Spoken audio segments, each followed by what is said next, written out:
So, welcome everyone to this special edition of the Accumulate Stand-Up. I'm your host, Mr. Ben. Let's go through task by task, starting off with Abhishek. So I believe these two were in review yesterday. Yeah, still need to be reviewed, I guess. Okay. Don't have any comment both on both the tasks. So that Okay. needs to be reviewed things. Perfect. And we will meet about this task after the stand-up. Yeah, correct. I tried with several variations, but I'm not able to get the things. Also, odd part is that in your response, you're getting factum in the command response, that factum string, which I'm not able to find the code, any reference in the code or elsewhere. I tried generating the identity from factum address RCU, RCD1 keys also. Okay. So I need your help to reproduce how exactly you did that step.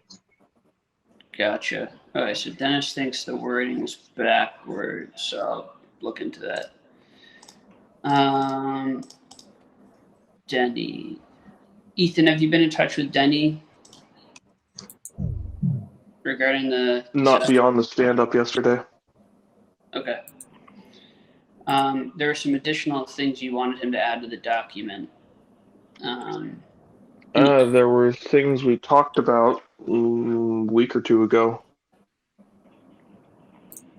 There was nothing recent that I asked him to add recently. Okay. So, and you reviewed the document? Not really. Okay. So I guess when you have time. Cool. All right. So this is good for audit 1. Pre-allocate ADIs. So builds failure there. Ready to be reviewed. Okay. So,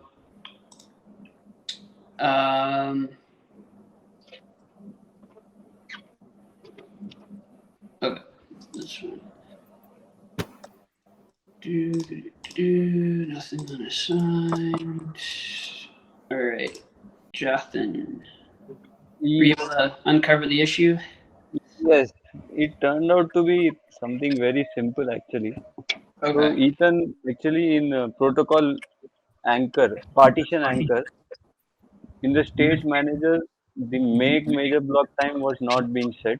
Only the make major block was being set. Gotcha. After that, actually, the test was also passing. So if you can review the MR, then it would be good. Perfect. I also assigned my new task, the stress test. Perfect. So shall I use the load tester inside the accumulate package itself, which I was using for the too many files open error?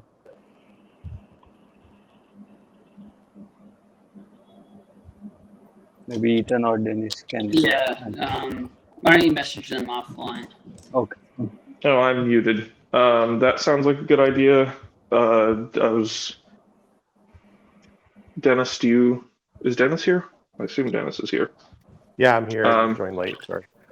Does it seem like a good idea to use the load tester to stress test? I think so. Yes. Okay. It's pretty good at finding things, I think, or finding the limits. So for the load test, I assume that we want to do that on relatively realistic hardware. So should we be setting up some servers or something for that? I think if we can afford it, I think it'd be good to set up a few. So, Sure. on AWS. Oh, sorry, go ahead. I was just saying we might be able to find some low-cost servers or something. We can talk to Stuart and see what he can put together. Can you post the specifications of servers? Maybe I'll look into the services available or the basic requirements in terms of technical specs. Yeah, I think Stuart has some numbers that he's been giving to the validators. Okay, I'll message. Yeah. Yeah, so I guess ask Stuart and look for some servers, and then we'll probably have to check with Sundar or something. Okay, cool. Thanks. All right. So, importing Factum data entries. So, Paul, you're working on this. Yeah. Well, I did. I guess you saw the note, Ethan, but uploaded a bunch of stuff to Google. But it's really slow. There's a lot more files that you can pull down, but I think the total upload is like 40 hours. I'll try with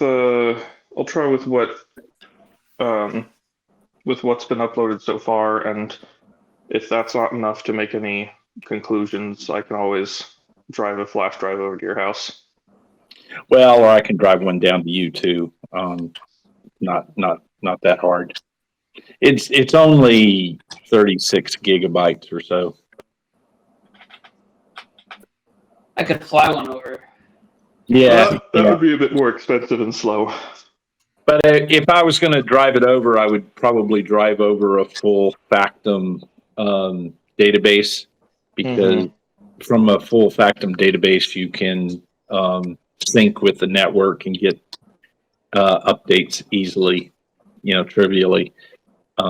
It's just a matter of syncing with 7 years worth of data that takes so long. So that Factum data I have on my computer, is that not needed anymore? I would, I'd keep the data, because that allows you to sync with, that allows you to reproduce all the stuff we have within a fairly short amount of time. I don't know if you need to, but if there's any need to reproduce data, then it helps if you have it. Ben, do you remember why I needed to do that again? You're just testing that, exporting the data into files, flat files. We're just testing the tool. Okay, so that's not need. I don't need to keep that data. I'm just wondering because I don't have a lot of space.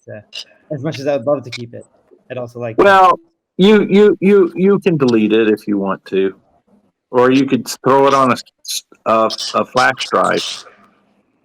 I mean, nowadays a 50 gig flash drive is not that expensive, pretty cheap. That's true. Maybe I'll do that. Q and Paul, do you guys have a meeting set up with RSR? We don't. I think offline, Ethan and Dennis, I'd like to talk about what we want to do with staking. Okay. Sounds good. All right. All right. So, Sander. So, Ethan, did you add the branches? Perfect. Cool. Sander, any updates? Step 10, this is what happens. Road, I'm still working on that, figuring that out. I'm going through the whole snapshot mechanism, stepping through it to see what's exactly how it works. Okay. So this task here is the last task that the auditors really need to sort of move forward. The auditors probably don't. I mean, yeah, I expect they want to make their own judgments, but they probably don't care about this particular task because it's kind of a. I mean, we're just going to be throwing some extra data into the snapshot, so it's very much not a security thing. Sure. I think we just had it on a list of what we wanted to send them. So I guess we'll cherry pick this sprint into what will become RC3. Is that fair Do to we say? want to be releasing RC3 soon? Well, I can cherry pick it onto a branch. Well, I'm just thinking that if this sprint basically covers everything that Ferry Proof will really need to finish their audit, it would make sense to create RC3, and that will just be the final thing that we're launching with. Yeah, I'll create a branch with everything that's been merged since I did that last. Okay, cool. Perfect. And then yeah, great. So yeah, if Sandra, if there's any way to get this done by Monday, that would be amazing. My guess is it's going to take longer than that because it's a waiting around and Yeah. Tendermint is not something that Tendermint intends you to do. So it's non-trivial to figure out how to get Tendermint to do what we want. Well, Tendermint only was requesting a snapshot of the last state, and we'll get to know with a truncated history. It's what it says in the configuration file. So that's what it's intended for. Yeah. I mean, the key difference is that I would like to be able to restore nodes if the whole network is down, and Tendermint's snapshot thing, restoring from a snapshot, only works if there's at least 2 other nodes running. 2 other nodes in the same BVN. Yeah.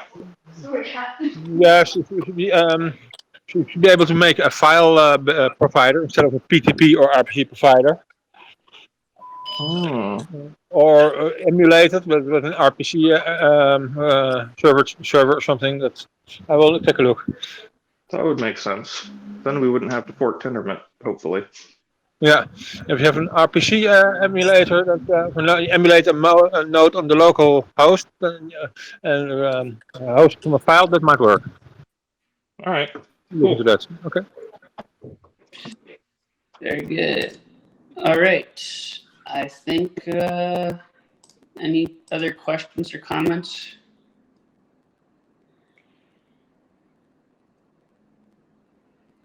Cool. So Abhi, I'll give you a call after this meeting. Okay.